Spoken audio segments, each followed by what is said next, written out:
ഭർത്താവ് കൊല്ലം സുധിയുടെ മരണത്തിന് ശേഷമാണ് രേണു അഭിനയം വരുമാന മാർഗമായി സ്വീകരിച്ചത്. അഭിനയത്തിലേക്ക് ഇറങ്ങിയ ശേഷം മ്യൂസിക് വീഡിയോകൾ, ഫോട്ടോഷൂട്ടുകൾ എന്നിവയിലേക്ക് രേണുവിന് ക്ഷണം വരികയായിരുന്നു. 32-കാരിയായ രേണു ഗ്ലാമറസ് ഫോട്ടോകളും ചെയ്യാറുണ്ട്. എന്നാൽ അടുത്തിടെയായി രേണു ചെയ്ത ഫോട്ടോഷൂട്ടുകളും മ്യൂസിക് വീഡിയോകളും വലിയ രീതിയിൽ വിമർശനത്തിന് വിധേയമാക്കുന്നുണ്ട്. വിധേയമായവ രേണു മറ്റു പുരുഷന്മാരോടൊപ്പം പ്രണയരംഗങ്ങൾ അഭിനയിക്കുന്നതിനോട് വിയോജിപ്പുള്ളവരാണ് വിമർശനവുമായി എത്തിയത്. 2 കുട്ടികളുടെ അമ്മയായ രേണു എന്തിനാണ് ഗ്ലാമറസ് ഫോട്ടോ ഷൂട്ടുകൾക്ക് സമ്മതം പറയുന്നുവെന്ന ചോദ്യങ്ങളും വിമർശിക്കുന്നവരിൽ നിന്നും ഉയരുന്നുണ്ട്. എന്നാൽ എത്ര പേർ വിമർശിച്ചാലും തനിക്ക് ശരിയെന്ന് തോന്നുന്ന കാര്യങ്ങൾ താൻ ചെയ്യുമെന്ന നിലപാടിൽ തന്നെയാണ് രേണു. ഇപ്പോഴിതാ രേണുവിനെതിരെ സോഷ്യൽ മീഡിയയിൽ നടക്കുന്ന സൈബർ ബുള്ളിങ്ങിന് എതിരെ സിനിമാ താരവും മോഡലുമായ ജിപ്സ ബീഗം പ്രതികരിക്കുകയാണ്.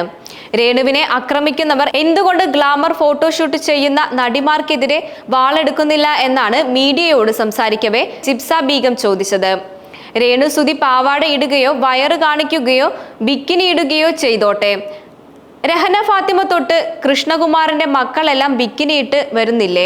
അഹാന തൊട്ട് ഏറ്റവും ഇളയ കുട്ടി വരെ ബിക്കിനിയിട്ട് ഫോട്ടോ പോസ്റ്റ് ചെയ്തിട്ടില്ലേ? എന്തുകൊണ്ടാണ് അവരെയൊന്നും ഇതുപോലെ ആക്രമിക്കാത്തത്?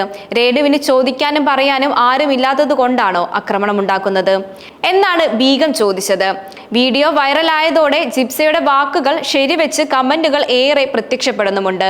ജിപ്സ ബീഗം പറഞ്ഞത് ന്യായമായ കാര്യമാണ്. ജിപ്സ പറഞ്ഞത് ശരിയാണ്. രേണു ഏത് രീതിയിൽ വസ്ത്രം ധരിച്ചാലും നാട്ടുകാർക്ക് എന്താണ് ഇത്ര പ്രശ്നം? രേണുവിനെ എത്ര വിമർശിച്ചാലും കുഴപ്പമില്ലെന്ന് എല്ലാവർക്കും അറിയാം. അതേസമയം കൃഷ്ണകുമാറിന്റെ മക്കളെ വസ്ത്രധാരണവുമായി ബന്ധപ്പെട്ട് ചോദ്യം ചെയ്യാൻ ചെന്നാൽ ചെവിക്കല്ല് പൊട്ടിക്കുമെന്നും കമന്റിടാൻ തുനിഞ്ഞ് നടക്കുന്നവർക്ക് അറിയാം. വസ്ത്രധാരണം അവരവരുടെ ഇഷ്ടമാണ്. എന്തിനാണ് രേണു സുധിനെ മാത്രം ഇത്രയേറെ ഫോക്കസ് ചെയ്ത് കുറ്റപ്പെടുത്തുന്നത്? രേണു സുധിയെ അടുത്തിടെ ഇന്റർവ്യൂ ചെയ്ത ആങ്കർക്ക് ധൈര്യമുണ്ടോ കൃഷ്ണകുമാറിന്റെ ഏതെങ്കിലും ഒരു മക്കളോട് രേണുവിനോട് ചോദിച്ച ചോദ്യങ്ങൾ ചോദിക്കാൻ? അല്ലെങ്കിൽ കേരളത്തിൽ ഉള്ളവർക്ക് സ്വന്തം കാര്യത്തേക്കാൾ വലുതാണ് വല്ലവന്റെയും കാര്യം പോയി എത്തി നോക്കി അതിൽ കയറി ഇടപെടുന്നത്? രേണുവിന് ഇഷ്ടമുള്ള പ്രൊഫഷൻ തിരഞ്ഞെടുക്കാനും ഇഷ്ടമുള്ളതുപോലെ ജീവിക്കാനും അവകാശമുണ്ടെന്നാണ് സുധിയുടെ സുഹൃത്തുക്കളായ ലക്ഷ്മി നക്ഷത്ര അടക്കമുള്ളവർ അടുത്തിടെ വിഷയത്തിൽ പ്രതികരിച്ചത്. താൻ വിധവയായതുകൊണ്ടാണ് സൈബർ ആക്രമണം നിരവധിയായി നേരിടേണ്ടി വരുന്നത് എന്നാണ് രേണു പ്രതികരിച്ചത്. വളരെ തരം താഴ്ന്ന രീതിയിൽ പരിഹസിച്ചാണ് രേണുവിനെതിരെ പല മലയാളികളും കമന്റിടുന്നത്. സുധിയുടെ മരണശേഷം സന്നദ്ധ സംഘടനകൾ ചേർന്ന് രേണുവിന് വീട് വെച്ച് നൽകിയെങ്കിലും നിത്യചെലവിന് വഴി കണ്ടെത്തേണ്ടത് രേണു തന്നെയാണ്. മക്കളുടെ പഠനച്ചെലവ് ഫ്ലവേഴ്സ് ചാനൽ വഹിക്കുന്നുണ്ട്.